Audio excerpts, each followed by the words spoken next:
In this lesson, you're going to learn how to use sensory-specific satiety to reduce the amount of food you eat. Let's start with a study. One group of people was instructed to eat until the pleasantness of the flavor subsides. A second group of people was instructed to eat until the stomach felt full.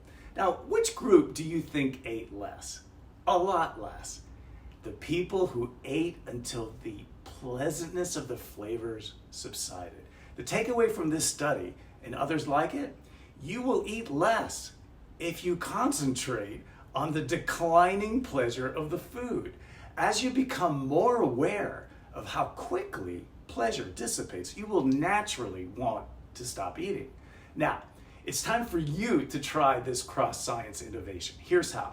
Step 1, establish the goal.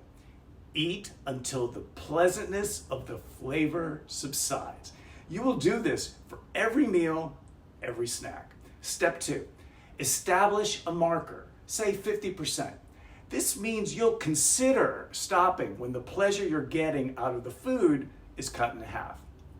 I say consider because we're not on a diet. We're training ourselves to understand the subtleties of pleasure.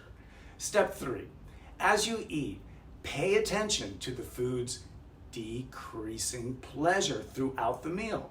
Ask yourself, how much pleasure am I getting out of each bite? Is the pleasure diminishing? By how much? And here's the most important question to ask yourself.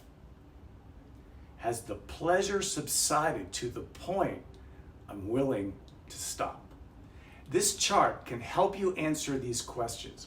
Now, there's no magic formula, but once you hit a 50% drop in pleasure, you should consider putting the fork down.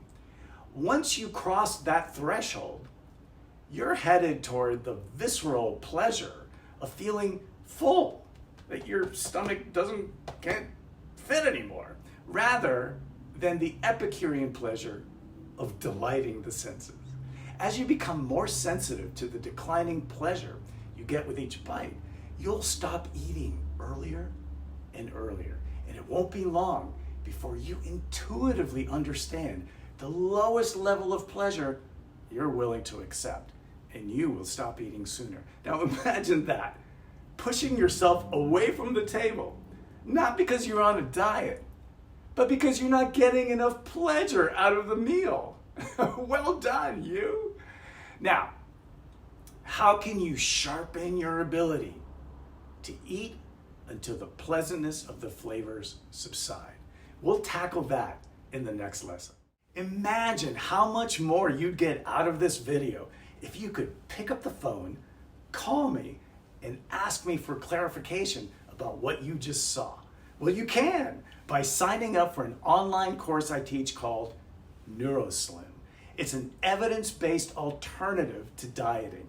That video you just saw, it's part of the NeuroSlim course. Every tool, insight, and technique in this class, it's ripped right out of the most respected studies in the scientific literature.